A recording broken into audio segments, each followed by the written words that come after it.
Sebenarnya urusan penentuan awal bulan ini sebenarnya urusan agama atau urusan dari ilmu pengetahuan? Iya, menarik sekali.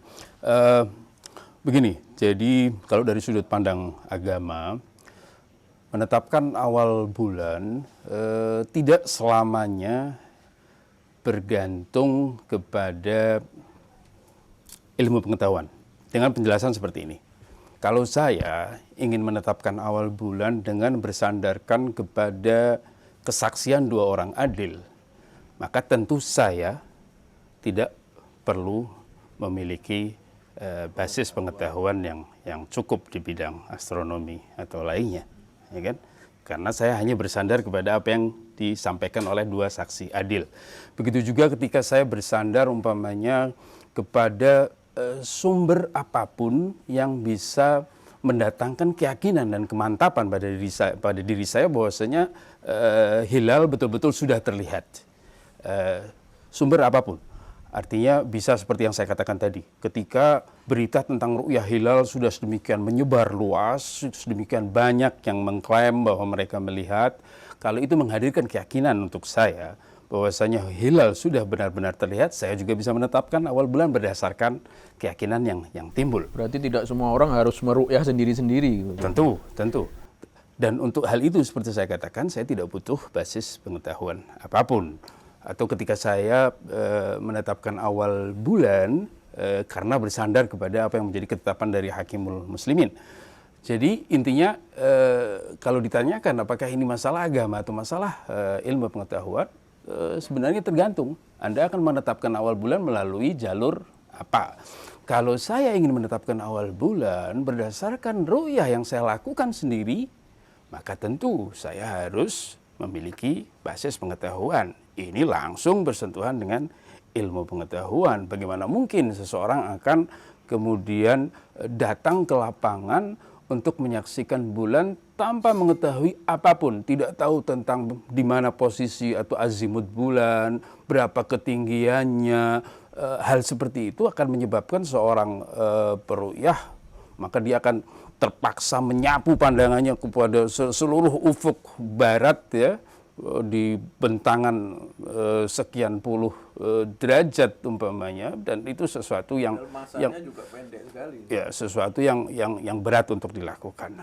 Artinya kalau saya ingin menetapkan awal bulan berdasarkan ru'yah yang saya lakukan sendiri, saya memerlukan ilmu pengetahuan yang cukup. Sesuatu yang menarik untuk disampaikan di sini adalah bahwa sebetulnya apa yang disebut dengan praktek ru'yah hilal itu bukan upaya untuk mengidentifikasi hukum.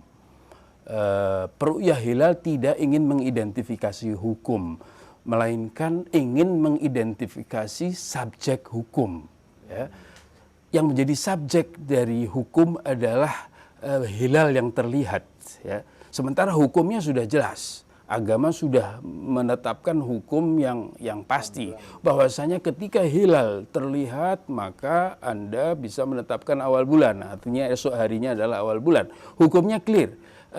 Kegiatan meru'yah hilal adalah kegiatan mengidentifikasi subjek hukum, bukan hukumnya itu sendiri. Nah, di sini sebenarnya seyogianya diberikan ruang yang seluas-luasnya untuk para ahli, ya. Untuk para ahli. Jadi untuk meru'yah hilal tidak perlu kemudian kita mengutus petugas kantor agama atau orang dari KUA dan seterusnya, atau tokoh agama, kiai, ulama dan seterusnya. Justru porsi yang terbesar itu perlu diberikan kepada para ahli. Sebut saja umpamanya lembaga-lembaga yang membidangi hal seperti ini, seperti BMKG, LAPAN dan seterusnya, itu ruang mereka, ya. Sementara apa yang disebut dengan lembaga-lembaga keagamaan tidak harus mereka menjadi pegiat ru'yah hilal, kecuali kalau mereka juga tergolong ahli, lain cerita, ya. Kalau tidak, memang sebaiknya diserahkan kepada pada para ahlinya. Apa yang menjadi hasil dari pemantauan para ahli tersebut, itulah yang kemudian disidangkan oleh para tokoh agama untuk kemudian diputuskan apakah pada akhirnya awal bulan bisa ditetapkan atau tidak. Kira-kira begitu. Jadi untuk teknis ru'yatul hilalnya juga bagian para ahli. Persis. Jadi para ahli yang perlu diberi ruang yang lebih luas dalam hal seperti itu. Para tokoh agama tentu boleh melakukan hal tersebut, apalagi kalau mereka juga memiliki keahlian yang cukup untuk melakukan hal itu.